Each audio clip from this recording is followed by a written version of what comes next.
Messieurs, dames, bonjour. Aujourd'hui, je voudrais parler du thème suivant, le coronavirus. Messieurs, dames, avant d'aborder ce qu'est le coronavirus, je tiens à rappeler ceci, c'est que nous sommes des individus avant tout. Je vais parler pour moi, je suis quelqu'un dont, avant tout, je fais l'expérience de ce que je vois dans ce monde en tant qu'observateur. J'observe des phénomènes à mes sens et de ce que j'observe de ces phénomènes, j'en vois certaines conclusions ou apparences ou manifestations et dont je rapporte en fait ce que je vois. Donc, comme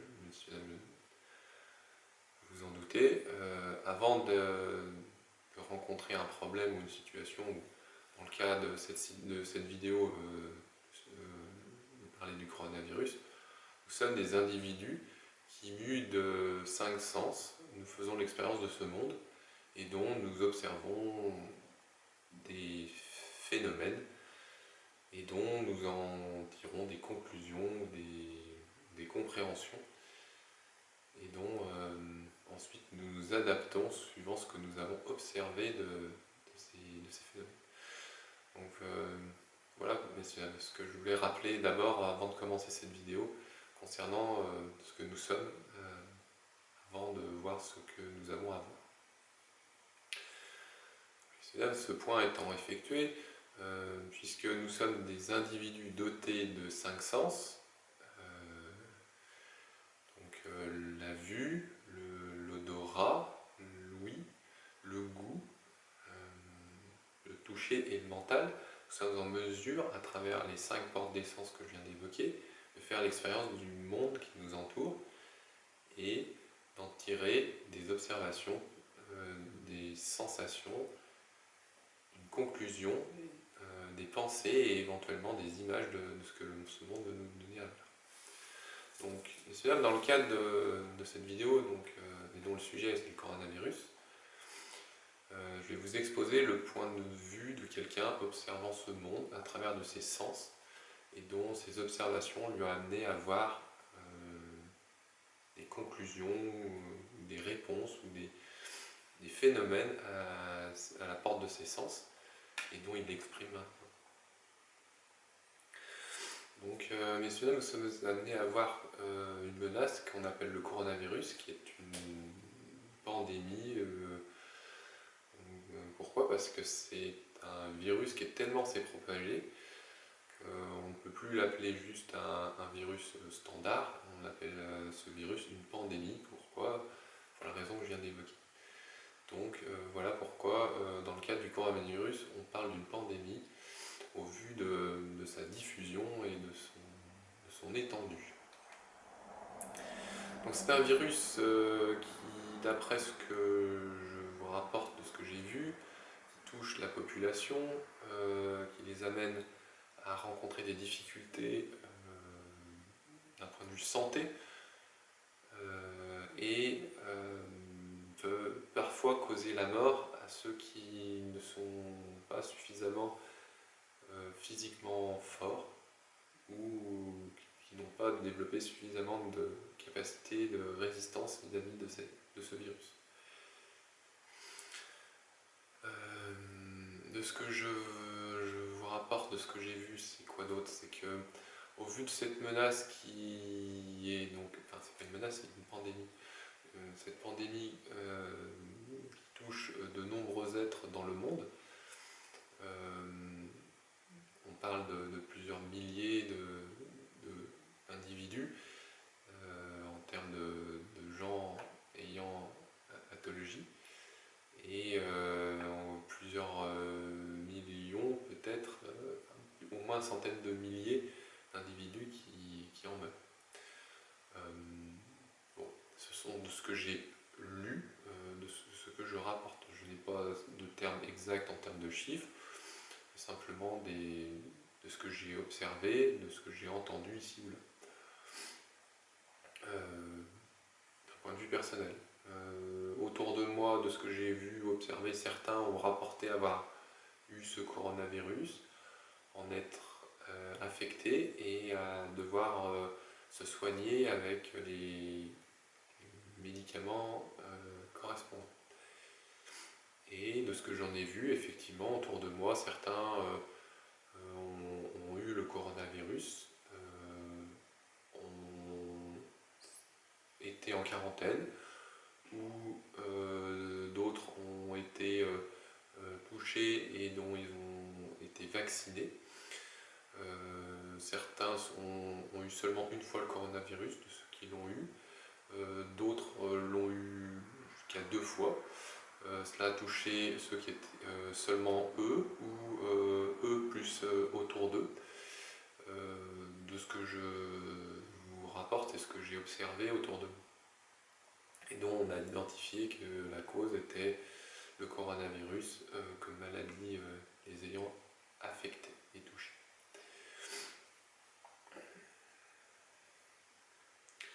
D'autres faits que je rapporte ici, c'est donc, on parle toujours qu'est-ce que ce coronavirus, de quelqu'un qui observe autour de lui cette manifestation de cette pandémie. Bon, qu'est-ce que c'est? Donc, je pense qu'on a une idée un petit peu de ce que c'est que le coronavirus et qu'est-ce que ça provoque chez soi. Ou si c'est pas soi, c'est autour de soi. Voilà. Maintenant, pourquoi on en est affecté ou touché? On a, de ce que j'ai observé ou rapporté, de ce que je rapporte, de ce que j'ai observé, j'ai pas établi une origine à ce coronavirus. Certains disent qu'il serait venu de Chine, d'un laboratoire et qui se serait ensuite propagé dans le monde. Peut-être, mais ça c'est peut-être que juste un point caractérisant le coronavirus. Peut-être que il y a d'autres informations que l'on ne connaît pas concernant ce virus et dont on ne peut dire quoi que ce soit, si ce n'est que on est face à de l'ignorance de cette menace, d'où elle vient, et qu'est-ce que l'on doit faire dans ce cas-là. Et donc, pourquoi on connaît ce virus? Par ignorance, je ne sais pas. Mais en évitant de rester dans l'ignorance, en tant qu'individu, je peux agir pour répondre un peu à cette ignorance vis-à-vis du coronavirus. Comment? En rapportant ce que j'observe. Et dont je fais une preuve aujourd'hui en vidéo. Donc, il est important de se rappeler, messieurs dames, que en tant qu'individu, que ce soit pour le coronavirus ou pour tout autre problème, tant qu'on ignore ce qui nous anime à l'intérieur de nous, ce monde qui est autour de nous renvoie cette ignorance. Et c'est logique, pourquoi? Parce que l'on s'ignore. Mais si on évite de s'ignorer, ce monde que l'on voit comme étant peut-être avec des menaces comme un coronavirus, et dont on appelle cela une pandémie tellement c'est important, on peut voir plusieurs façons d'agir vis-à-vis de ce virus. Donc pourquoi il y a le coronavirus? J'ai envie de poser la question, pourquoi est-ce que les maladies existent? Pourquoi est-ce que l'homme est homme? Pourquoi est-on en vie? Vous voyez, cette question, elle est du même ordre que celle que je viens de donner d'autres exemples de questions dont, si on n'investit pas intérieurement, à y trouver une véritable réponse en nous, à l'intérieur de soi, on a toutes les réponses. On peut chercher longtemps des réponses à l'extérieur, on va y répondre jusqu'à un certain point, mais celles-ci vont nous amener, là je parle de notre envie de nous connaître, de se tourner vers une autre source qui n'est plus intérieure, mais extérieure, mais intérieure. Et dont on doit trouver aussi une réponse. Donc pourquoi le coronavirus? Encore une fois, je ne peux pas répondre à cette question. Si je veux être honnête, je préfère garder le silence.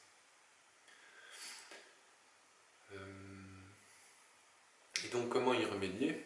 C'est simple, à toute difficulté que l'on rencontre, de ce que j'observe du coronavirus, je généralise. Pourquoi? Parce que ce soit pour le coronavirus ou pour une souffrance ou une difficulté ou un problème, on y répond de la même manière. Comment?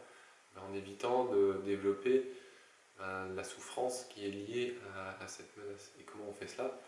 En évitant de développer cette souffrance qui est liée à cette menace. Voilà comment on fait ça. Et comment on peut mettre des moyens corrects et adaptés en place? De la manière suivante, en étant attentif à nos actions, sachant qu'un coronavirus, c'est quoi? C'est simplement un virus ou une maladie. Et la maladie, elle apparaît du fait de quoi? Du fait d'être né. Oui, parce que on est en tant qu'individu dans ce monde, on naît, on vieillit, on est malade et on meurt. C'est le cycle de l'existence.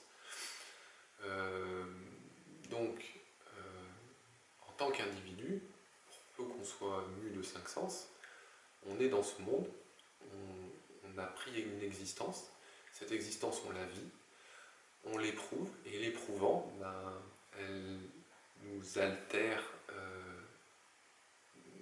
en termes de souffrance, et donc il est de devoir de les abandonner pour rendre cette existence à l'image de ce que l'on a reçu, c'est-à-dire quelque chose de pur, lumineux, joyeux, heureux, plaisant, aimant, étant. C'est le propos de cette vidéo, messieurs, dames, que de vous inciter à voir quoi? À voir que, en tant qu'individu, il est normal de rencontrer la naissance, la vieillesse, la maladie et la mort. Et si aujourd'hui on met beaucoup l'accent sur le coronavirus comme étant une pandémie touchant d'énormément de gens dans ce monde, c'est pour la raison suivante, c'est que du fait d'être des individus, nous sommes mus à rencontrer la maladie et d'en souffrir. Et en renonçant aux maladies, comme le coronavirus, on renonce à souffrir, et renonçant à souffrir, on se libère. Et ainsi, on sort du cycle de l'existence qui peut être difficile à vivre tant qu'on reste coincé dedans. Donc voilà, messieurs, dames, comment remédier au coronavirus, ou de manière générale, comment remédier aux maladies, et dont il est important et urgent de prendre conscience que tant que l'on s'ignore en tant qu'individu vis-à-vis de l'existence et qu'on pense que travailler pour un bienfait, c'est bien, certes, oui, mais pas que. Pensez aussi que vous êtes des êtres vivants, et donc vous êtes vivants. De ce fait, vous êtes... donc rappelez-vous que votre action que vous faites dans le monde, elle peut causer du tort à certains, tout comme elle peut causer du bien à d'autres, à certains ou à d'autres, à certains et à d'autres. Et donc il est de votre devoir de quoi?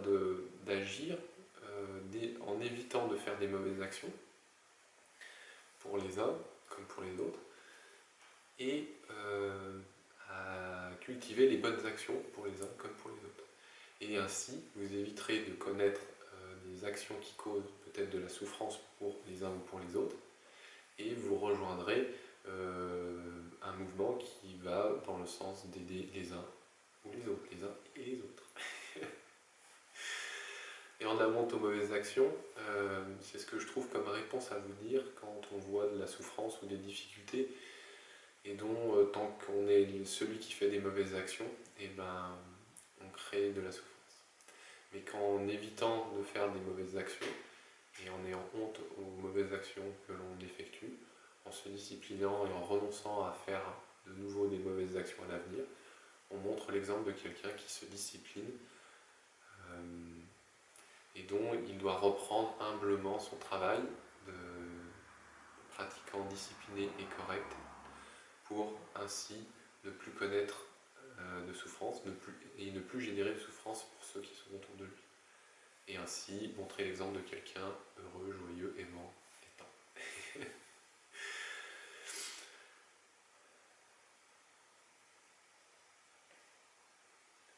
Voilà, messieurs, dames, ce que je voulais vous inviter à voir aujourd'hui concernant cette menace qui est le coronavirus, et dont de nombreux êtres vivent dans ce monde beaucoup de souffrance, et dont aujourd'hui j'ai de compassion pour eux en observant qu'ils rencontrent des difficultés qui sont de l'ordre phénoménal et dont elles sont tellement importantes qu'elles vont très vite et elles sont très peu assimilables pour ceux qui ne sont pas préparés correctement.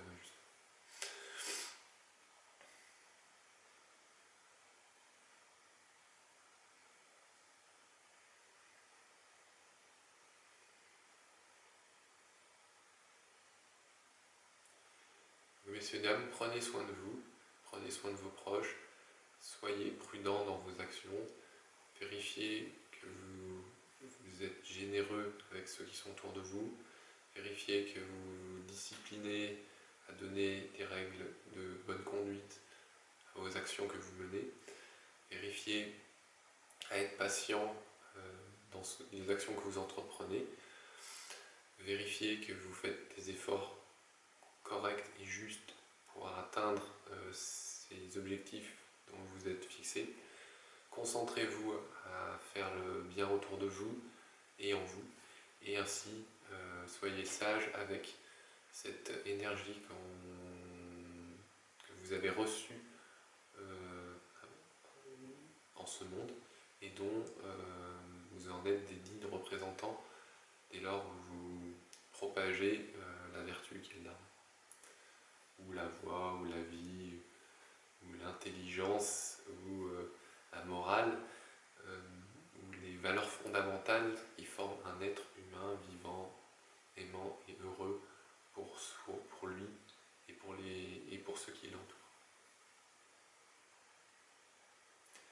Ainsi, vous développez les 6 perfections, ce sont celles que je viens de mentionner. Je les rappelle, la générosité, la moralité, la patience, l'effort, la concentration et la sagesse.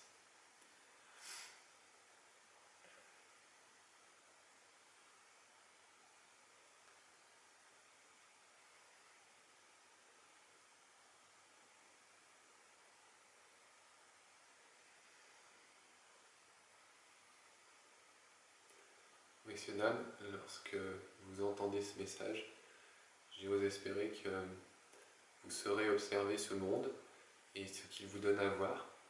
Et si vous voyez quelque chose à l'extérieur de vous, voyez comment vous y réagissez.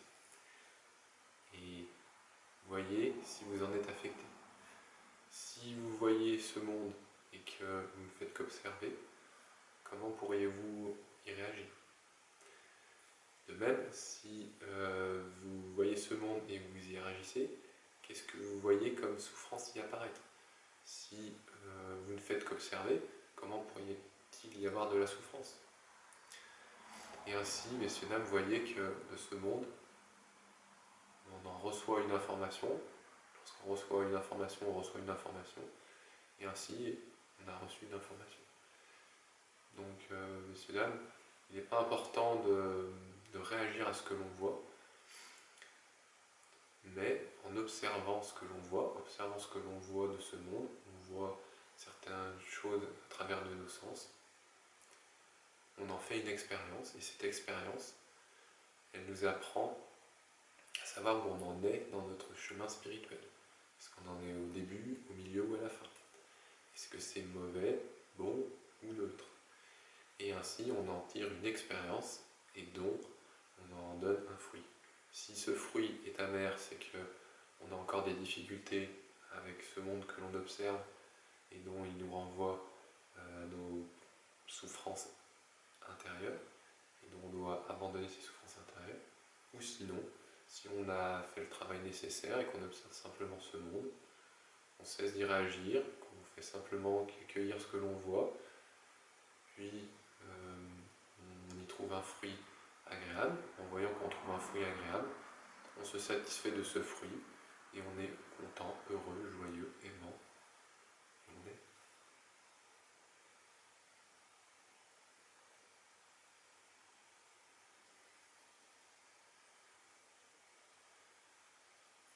Voilà, messieurs, dames, ce que je voulais dire concernant le coronavirus ou tout simplement la maladie, et de manière générale, comment on observe un phénomène nous apparaissant et dont on travaille à être l'observateur de ce